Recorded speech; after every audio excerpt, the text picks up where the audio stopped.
And today in this lecture, we are going to discuss very important aspect of polity, that is preamble.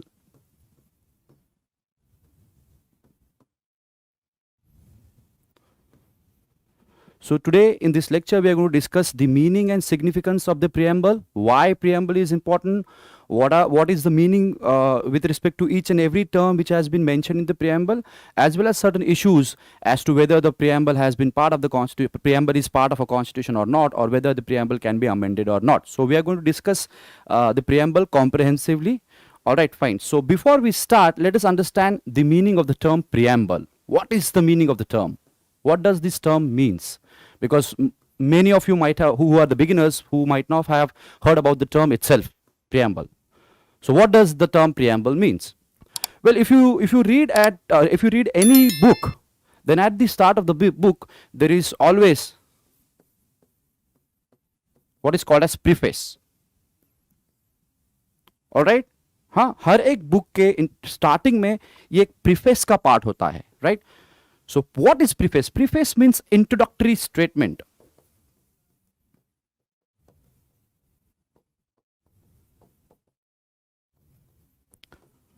So every book or most of the book has preface at the beginning of the book, which is basically an introductory statement which talks about the basic purpose and objective of the author, that why author is writing the book. What is the exactly objective and purpose of writing that book? What is the overall philosophy of that book? That is mentioned in the preface, right? So if you read the preface, you will more or less get a fair understanding about what that book exactly about, right? So that is preamble. Now likewise, every law or statute has something called as preamble.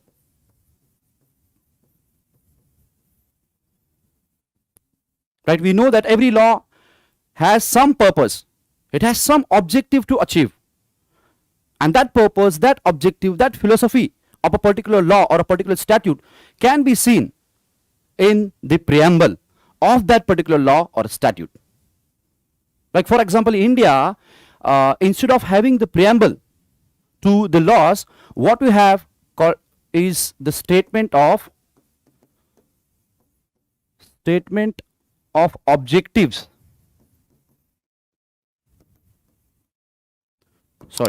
Objectives and reasons. If you read any law passed by the Indian Parliament, you will find this. After the long title of the act, you will find the statement of objectives and reasons. So instead of mentioning the term preamble, most of the all the laws in India, they have what is called a statement of objectives and reasons. Whereas in other countries, some of the laws, they have the term preamble. All right. So what is preamble? Like preamble to the laws, they talk about the objectives and the reason or a purpose behind enacting that law. For example, if you read Right to Information Act 2005, after the title, there is a part which is statement of objectives and reason, which said that the basic purpose of Right to Information Act is to set out the practical regime of right to information of the citizens of India. Right. So if you read that statement of objectives and reason, you will understand the basic philosophy behind Right to Information Act. You will understand the basic purpose behind the Right to Information Act, so on and so forth. Right. So the preamble or the preamble is that statement of objectives and reasons which tells us about the basic philosophy of that particular law or a statute. All right. So that is the meaning of the term preamble. Now what about preamble to the Constitution? So far we have discussed about the preamble to a book or a preface to a book or a preamble to a law or a statute. So what is preamble to the Constitution? What? Preamble to the Constitution.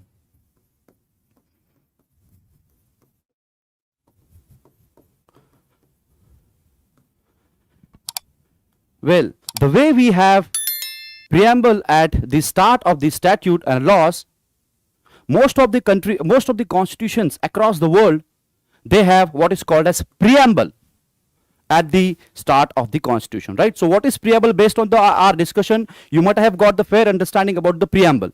So what is preamble to the constitution? So preamble to the constitution is an introductory statement, right? We have seen already introductory statement or preface. The way we have preface to books, most of the countries have preface to the constitution. That is called as preamble, preface to the constitution. That is the meaning and significance or meaning of the preamble. Preamble is an introductory statement. It is preface to the constitution. Now, from where this tradition of adding preamble at the start of constitution came? Now, US Constitution, the Constitution of USA, which is the oldest constitution of the world, it was the first constitution which have preamble.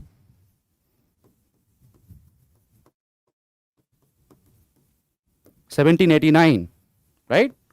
It was the first constitution to add preamble to the constitution, right? So the way you and I told you that most of the constitutions have adopted this tradition of adding preamble to the constitution. So even Indian constitution has preamble, right? And this particular tradition has been adopted by most of the countries, including India, from the US Constitution, right? So that is basically an introduction about what is preamble, right? So now let's discuss what is significance of the preamble. Why I mean, what does this preamble signify? Why should we have preamble, right? So significance of the preamble or importance. Sorry, significance of preamble. I'm sorry for my handwriting. Now, when I discuss the significance of the preamble, I'm discussing significance of the preamble to the Indian Constitution. I'm discussing it in Indian Constitution. All right. So I've already told you that preamble basically provides us about the philosophy, the basic philosophy of the Constitution.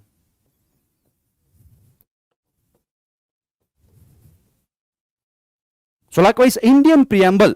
The preamble of Indian Constitution provides us about the basic philosophy of the Constitution. It provides us about the noble vision of the founding fathers of our Constitution. It also tells us about the dreams and aspirations of the members of Constituent Assembly. It represents the dreams and aspirations of the people of India themselves. So preamble also talks about core values and principles which are enshrined in the Constitution. Right, so that is preamble. So what does preamble signify? It signifies the philosophy of the Constitution. It signifies the noble vision of the makers of our Constitution. It also provides us about dreams and aspirations. Dreams and aspirations of the people of India or the founding fathers of our Constitution.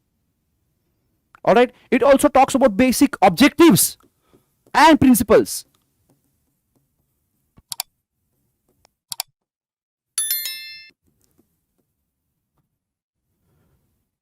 Preamble basically, it is a key to open the minds of the makers of our Constitution.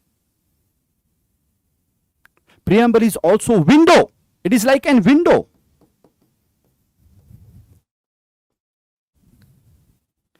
which provides us what is inside in the Constitution. Like if you look through the window through the preamble, in terms of preamble, you will get a fair idea about what is inside into the Constitution. Right? So preamble acts like a window to the Constitution. It provides us glimpse of the Constitution. All right, so that is basically the significance of the Constitution. Right? So it represents the noble vision of the Constitution. It represents the philosophy of the Constitution. It represents the very soul and spirit of the Constitution. Soul and spirit of the Constitution.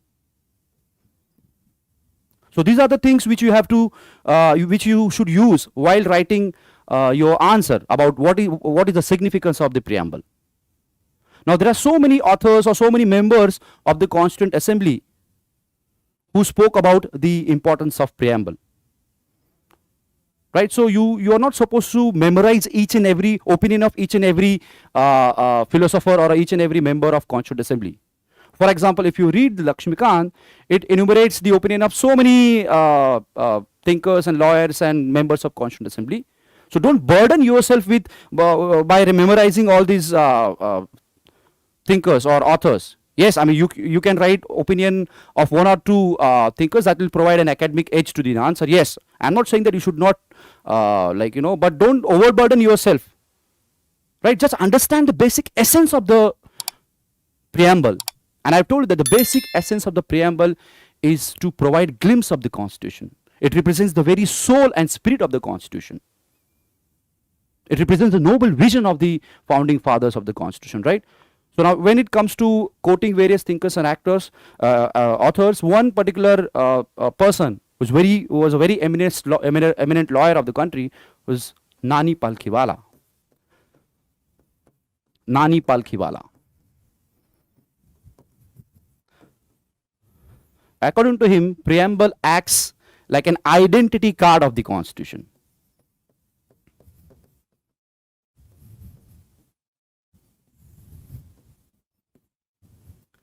Then K.M. Munshi, who was also the member of drafting committee of the Constitution, he said that preamble is horoscope of the Constitution. Horoscope. It's like a future of the Constitution. Right? Then there was one more member of Constituent Assembly, Pandit. Now his views are very important. Huh? Now in case you forget the name of the member of the Constituent Assembly or any other author, just write down their opinions. Right? Fine. हो सकता है भूल जाओ, क्योंकि बहुत सारे नानी पालखीवा ने क्या कहा, के मुंशी ने क्या कहा, अर्नेस्ट बारकर ने क्या कहा. ठीक है, understand the essence of the statement. ठीक है, if you write down the essence, it's more or less well and good, because as an examiner we want to know only about whether you have understood the essence of a question or not. That is very important, right? So rather than quantity, quality of answers or your quality of content is very important. Understand this always while writing the answers. So Pandit Thakurdas Bhargava, his views are very important. He said that preamble is the most precious part of the Constitution. Preamble of India, right? It is the most precious part of the Constitution. It represents the very soul of the Constitution. Preamble is key to the Constitution. Preamble is a jewel set to the Constitution.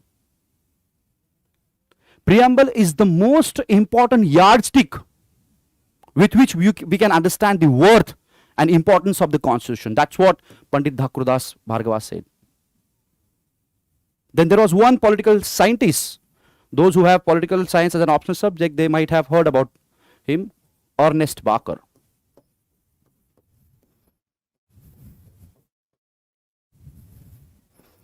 The eminent British political scientist. He was so moved, he was so impressed with this text of the preamble of India that he basically quoted the text of preamble to his book Principles of Social and Political Theory, which was written in 1951. It shows how he was impressed.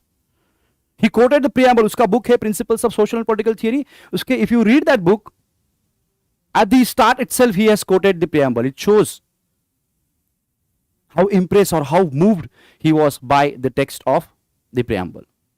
Right, so while writing about the significance or importance of the preamble, you can quote these thinkers. All right, fine. So now next. So far we have discussed about the meaning of the term preamble and significance of the preamble. Now let's discuss the element of the preamble. What are the basic elements or ingredients of the preamble?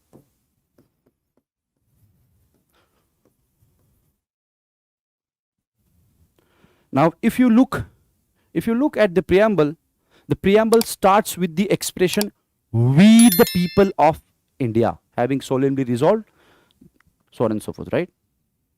So first and the most important element of the preamble is that it tells us about the source of power. It tells us about source of power and authority of the constitution. That what is the source of the constitution of India? Where does the power actually resides? Right? So the expression "we the people of India" means that the ultimate source and ultimate authority or ultimate source of power or source of authority of the constitution lies to we the people of India. When Dr. B.R. Ambedkar was replying to the discussion on preamble in Constituent Assembly, he said that preamble tells us about the very root, as well as the authority, about the roots or authority or sovereignty. Preamble of the Constitution, according to B.R. Ambedkar, represents that the roots of the Constitution or authority of the Constitution or sovereignty of the Constitution lies with the people.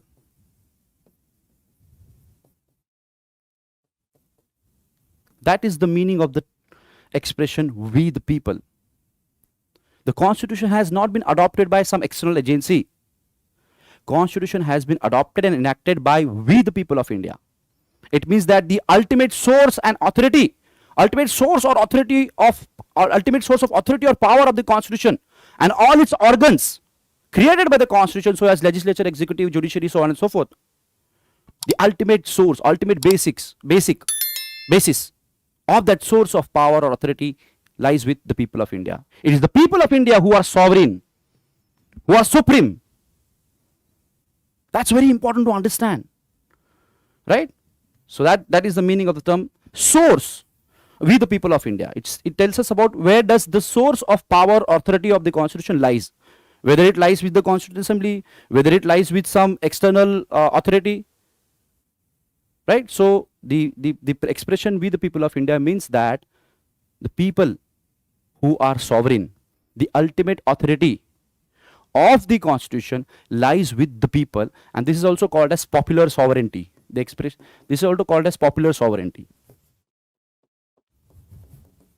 Popular sovereignty matlab it is the people of the country who are sovereign through the Constitution. Constitution is sovereign, yes, but Constitution has been adopted and enacted by the people of India. So that's why in India what we have is popular sovereignty, right? In India, people are the sovereign. Understood? Right? So first element of the preamble is that it tells us about the basic source of the power and authority of the Constitution. Right? So one thing I want to tell you that, the expression "we the people" has been borrowed from the US Constitution. Again, US Constitution. 1789. Preamble of US Constitution. If you read the preamble of the US Constitution, it also starts with "we the people of United States of America." So the expression "we the people" has been borrowed from the preamble of the US Constitution. Preamble to the US Constitution 1789. And interestingly, if you look at the UN Charter of United Nations,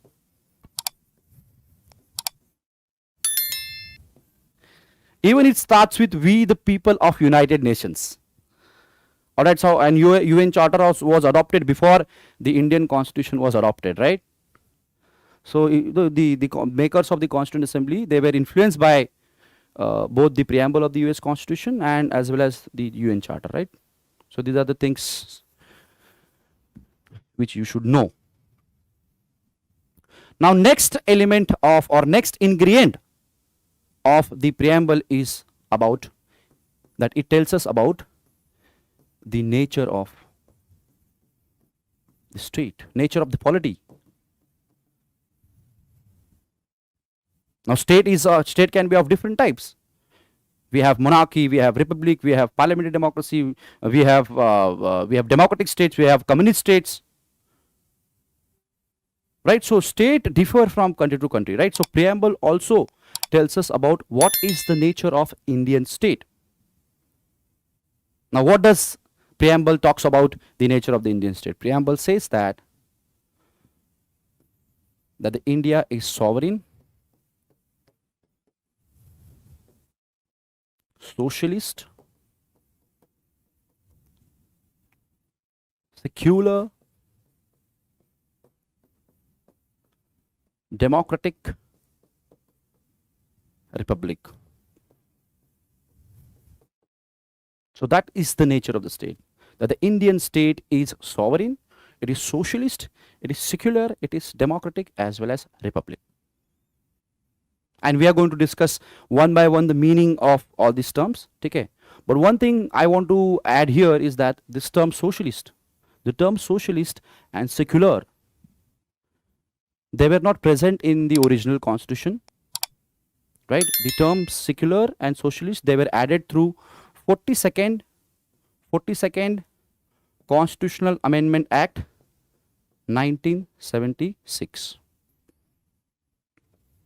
Right, these two terms. Okay, so original constitution provided that the Indian state is sovereign, democratic republic. Okay, fine. Then third,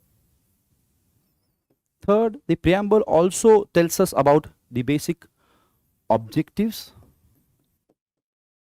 or philosophy or the vision of the constitution. Objective, purpose, that what is the basic purpose of the Indian constitution? What is the basic objectives which it seeks to achieve? What is the vision of the constitution? So these basic objectives and principles and values and philosophy and core objectives of the constitution can be found in the preamble. Now, what are those objectives and what are those principles which preamble talks about? So preamble talks about principles such as justice, social, economic,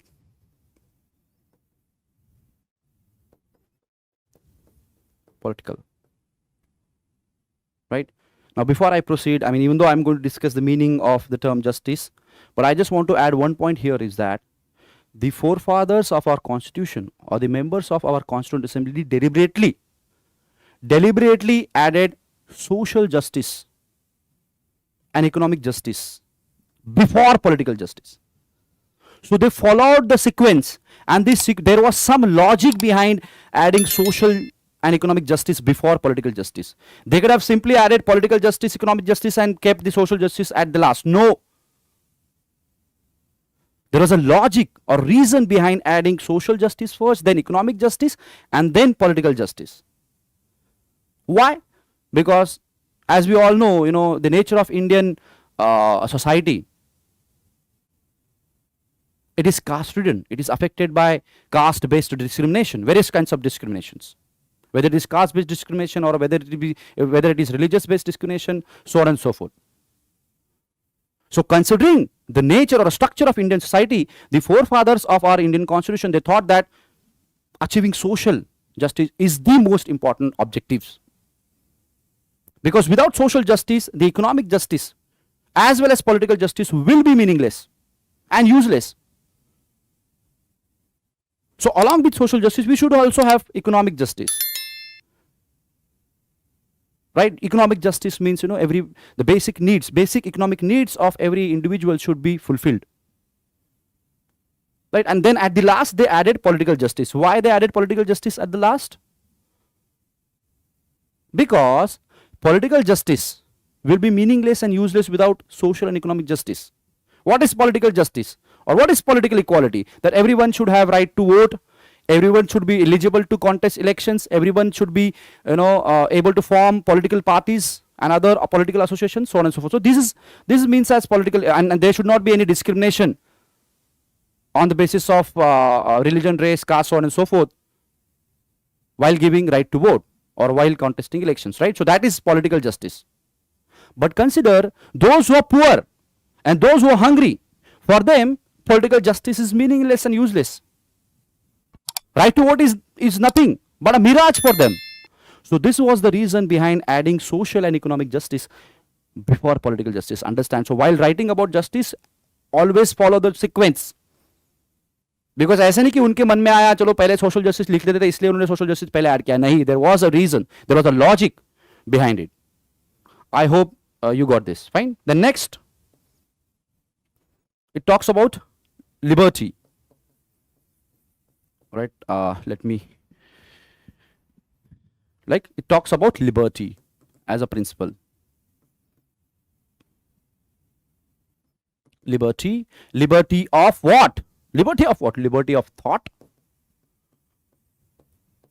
belief, expression, faith, and worship.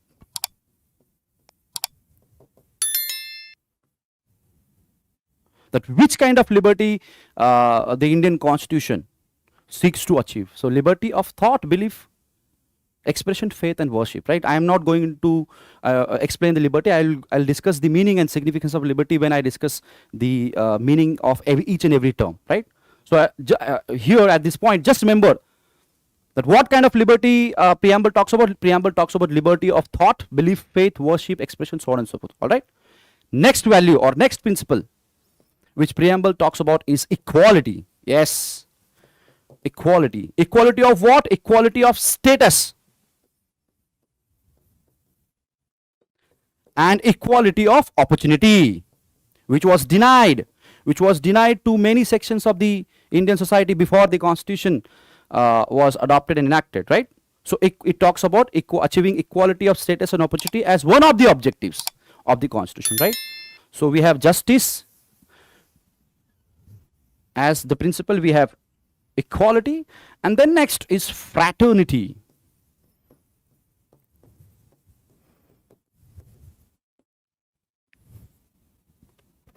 Fraternity meaning the sense of brotherhood or a sense of belongingness with each other as a citizen of India. Right? That is the fraternity. So achieving the fraternity along with assuring the dignity of the individual.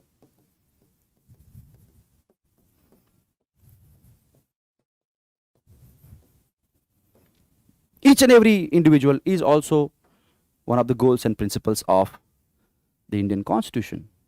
Then it also talks about ensuring the unity and integrity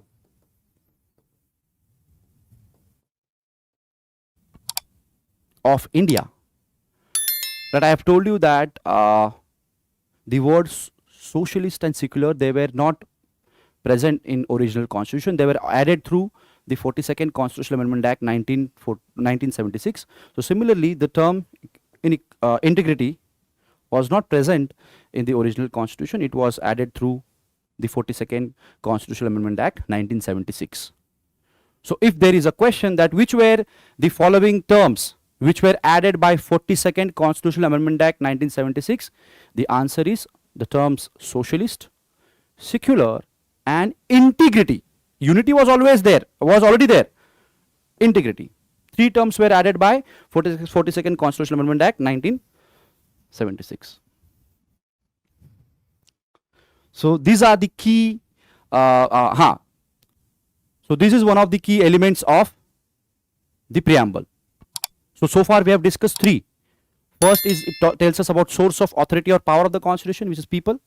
Second, it tells us about basic objectives and principles. Right? I mean, then we have also discussed that preamble also tells us about the nature of the Indian state. So these are the three elements which we have already discussed. So what is the fourth and last? Fourth element is preamble also tells us about the date of adoption and enactment of the Constitution of India. So if you read the text of the preamble, then it says that we the people of India, having solemnly resolved to constitute India into dash dash and adopt and hereby adopt, enact and give ourselves the Constitution on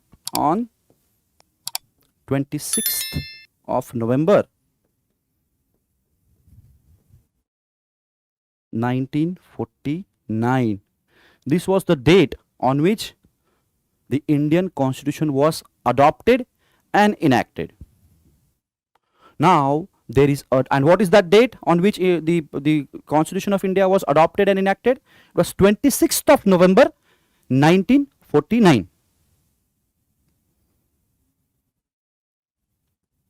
Now, what was 26th of January then? What is the 26th of January? What is the significance of 26th January 1950?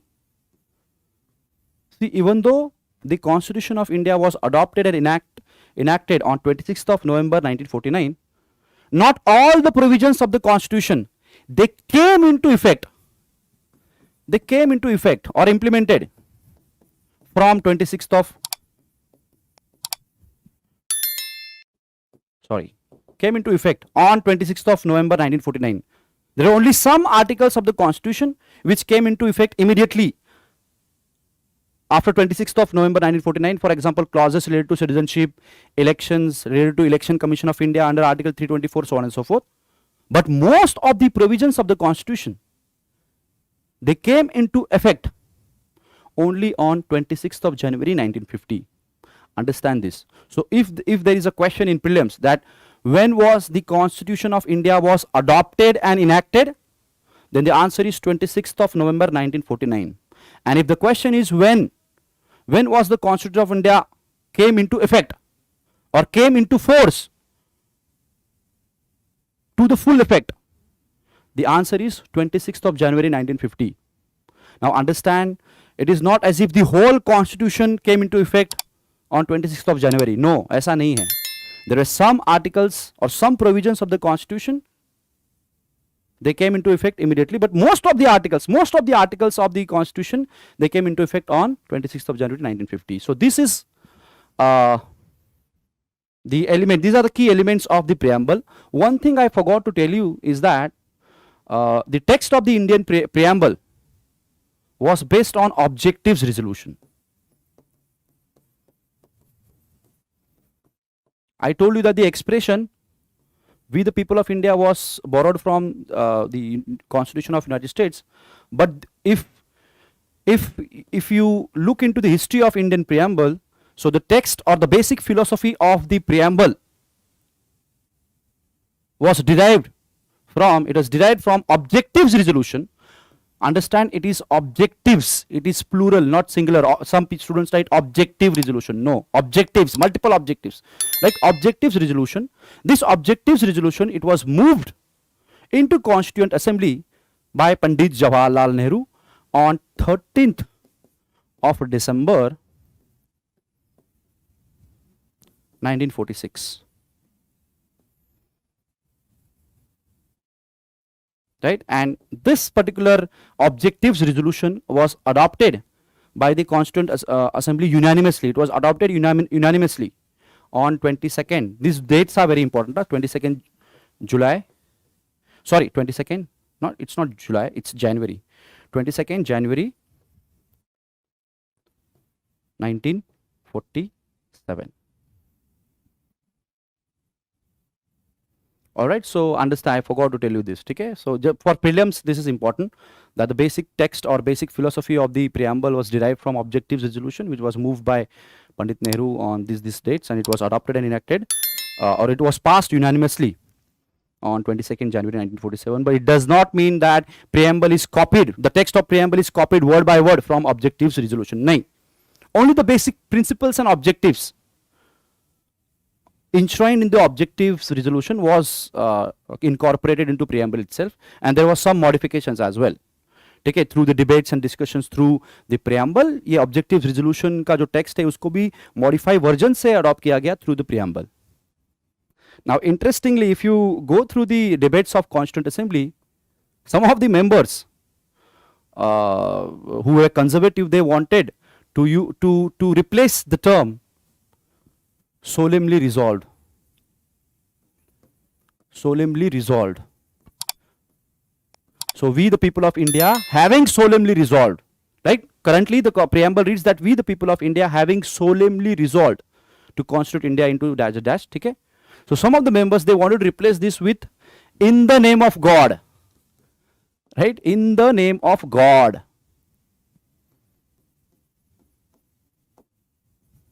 Or goddess.